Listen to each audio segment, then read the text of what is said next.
시청자 여러분 안녕하십니까? 상쾌한 아침입니다. 주말 잘 보내고 계십니까? 지난 25일과 어제 26일 이틀은 많은 시청자들이 역사라는 것이 무엇인가를 생각해보는 일종의 아주 특별한 이틀이었습니다. 10월 25일은 광화문에서 열렸던 철야 집회, 10월 국민혁명 집회의 세 번째 집회, 어제는 박정희 대통령 40주기 추도의 날, 박정희 혁명, 10월 국민혁명, 우파의 숙제, 우리의 각오, 이런 것들을 많은 분들이 생각을 해보는 그런 시간이었습니다. 저도 마찬가지입니다. 저는 10월 25일 저녁 집회에 연단에 올라서 10월 국민혁명의 어떤 역사적인 의미를 외쳤습니다. 저는 어제 박정희 대통령의 40주기를 보내면서 박정희 혁명과 10월 국민혁명은 어떤 차이가 있을까? 그리고 대한민국 역사에서 있었던 혁명들의 시작과 끝은 어디인가? 이런 문제를 많이 생각을 해봤습니다. 오늘은 제가 결론적으로 10월 국민혁명도 이제 겨우 시작에 불과하다. 앞으로 진행 과정이 잘못되면 4.19나 또는 1987년의 6월 시민항쟁처럼 미완의 혁명으로 끝날지 모른다. 긴 대장정의 시작이다. 이런 말씀을 드리려고 합니다. 저는 혁명의 본질, 기본이 때려 부수는 것으로 그쳐서는 혁명이 아니라고 봅니다. 혁명은 1차로 때려 부수는 것이지만 그것은 절반의 혁명이고 혁명의 완결을 위해서는 때려 부순 이후에 새로운 것을 건설해야 됩니다. 이 재건축, 건물의 철거, 토지의 정비, 이것이 혁명으로 완결되는 것이 아니라 재건축으로 새롭고 번듯한 건축물을 세우는 것, 이것이 혁명의 본질이라고 저는 믿습니다. 대한민국 역사에서 이것에 성공한 혁명은 역사적으로 성공한 혁명이 됐고 이것에 실패한 혁명은 미완의 혁명으로 그쳤습니다. 가장 대표적인 것이 성공한 혁명, 이승만의 건국혁명과 박정희의 근대화혁명. 이승만의 건국혁명은 1945년서부터 시작된 해방공간에서 그 끔찍한 좌익 세력의 공격과 테러, 이런 전국 파업, 제주 4.3 사건, 여순 반란 사건, 끔찍한 이 좌익 노조의 총파업과 이 방화, 이런 것들을 이겨내고 그들과 싸워서 그런 좌익의 기도를 분쇄하고 그 다음에 미국식 자유민주 보수주의를 바탕으로 해서 자유 대한민국이라는 나라를 건설했다라는 것. 토지개혁, 교육의 확대, 한미동맹,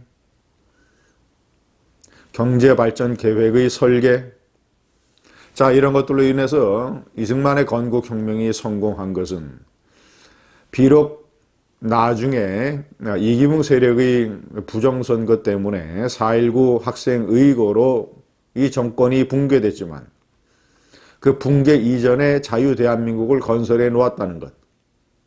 그리고 이 자유 대한민국은 4.19 의거로도 흔들리지 않았다는 것. 자, 이것은 미국의 건국혁명과도 비슷합니다. 미국의 건국 세력은 영국 봉건주의 세력과의 독립전쟁에서 승리한 것에 그친 게 아니라 미국 독립헌법을 기초로 해서 지구상에서 가장 위대하고 지구상에서 가장 번듯하게 시작된 공화정의 나라를 아메리카 대륙에서 세웠다는 것. 박정희의 근대화 혁명도 마찬가지입니다. 민주당 정권을 뒤엎은 데 그친 게 아니라 5개년마다 이어져 온 경제발전 계획과 그리고 자주국방, 북한의 남침 의도를 좌절시키고 위대한 경제발전, 근대화, 산업화를 이뤄냈다는 것. 그래서 진정으로 번듯한 나라를 이 지구상에 세웠다라는 것. 그래서 파괴와 건설을 완벽하게 완수한 박정희의 근대화 혁명이 역사적으로 가장 추앙받을 수 있는 혁명, 이 반열에 오르게 되는 것입니다. 반면 제가 비판하는 미완의 혁명, 1960년 4.19 부정선거 정권을 붕괴시키고 국민의 저항권을 실현한 위대한 역사적인 의미가 있지만 그러나 그것으로 그치고 말았습니다. 이후 등장한 민주당 정권은 10개월 동안 극심한 혼란과 무능을 보였습니다. 10개월간 국무위원들의 평균 재임 기간은 2개월. 10개월간 2,000건의 데모가 있었습니다. 교수들이 길거리에 나와서 데모를 했습니다. 김일성 만세 구호가 젊은이들 사이에서 터져 나오기도 했습니다. 나라의 근간을 흔드는 이념적 방황이 시작된 것이죠. 극도의 혼란과 무능과 부실. 이렇게 4.19 학생혁명은 미완의 혁명으로 그치고 말았던 것입니다. 그 이후에 박정희 대통령의 5.16 군사혁명이 왔을 때 그래서 많은 사람들이 올 것이 왔다라고 인정하고 반기는 분위기였던 것입니다. 또 하나의 미완의 혁명은 1987년 6월 시민항쟁입니다. 전두환 권위주의 정권을 무너뜨리기라기보다는 하여튼 사실상 7년 단임제 정권을 종식시킨 것이죠. 직선제 헌법 개정을 통해서 7년 단임제 대통령 간선제 정권을 그래서 제5공화국을 끝내고 제6공화국 완벽한 대통령 직선제 민주주의 정권을 열었던 것입니다. 그러나 이 역시 미완의 혁명으로 그쳤습니다. 왜냐? 1987년 6월 시민항쟁 이래로 1988년, 1989년, 1990년 이 3년에 걸쳐서 한국 사회에는 좌파 세력이 대거 등장하고 좌파 세력이 이탈리아 공산당 창시자 안토니오 그람시가 얘기하는 진지전, 교육, 언론, 노조, 문화, 출판, 종교 각 분야에 침투해서 공고한 진지를 구축하는 것. 이 대한민국 좌익, 좌파 진지전이 1988년서부터 시작됐다. 물론 그 전에 전대협까지 따지면 1987년 이전, 직전까지도 볼 수 있습니다. 어쨌거나 비록 1992년에 김영삼 대통령이 선거에서 승리를 했지만 김영삼 대통령도 이런 흐름에서 벗어나지 못했습니다. 좌파 한완상과 김정남을 측근으로 고용을 해서 장기수 임원오인을 북한에 무상으로 건네주고 북한의 선전에 이용당하고 취임사에서 동맹보다 민족이 우선하다고 환상적인 얘기를 쏟아내고 그래서 김영삼 집권 초기에 상당히 이념적으로 이 나라가 흔들렸던 것이죠. 그리고 1989년에 전교조를 비롯해서 민노총, 언론노조, 학생 전대협, 그리고 가톨릭 같은 종교에 침투한 좌파, 출판문학계 이런 세력들의 진지전이 응집을 해서 세상 밖으로 튀어나온 것이 1998년 김대중의 집권입니다. 1988년서부터 98년까지 10년 걸친 것이죠. 10년의 진지전이 김대중의 집권을 가져왔고 김대중 노무현 10년 좌파 정권의 집권을 가져왔습니다.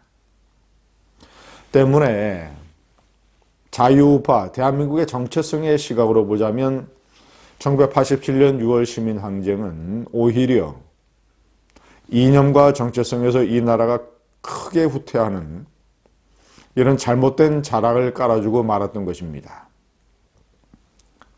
10월 국민혁명이 성공하려면 단순한 파괴에 그치는 것이 아니라 조국을 끌어내리고 정경심을 구속시키고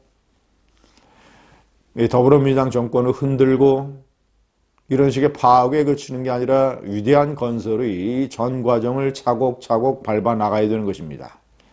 1차로는 내년 4월의 선거혁명을 통해서 최소한 과반수, 희망컨대는 180석 이상, 200석 이상을 한다면 문재인에 대한 탄핵 소추를 할 수 있겠죠.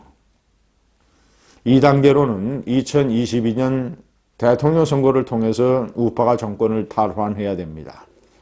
그리고 더욱더 중요한 것은 제가 정말이지 강조하고 싶은 것은 정권 탈환 이후에는 절대로 좌파에게 정권을 다시 빼앗기는 일이 없어야 되며 그리고 신속하게 문재인이가 포기한 좌파 세력이 방치한 7,500만 자유민주 독일식 흡수통일 이 민족의 과제를 달성하는 것이 10월 국민혁명의 완성입니다. 감사합니다.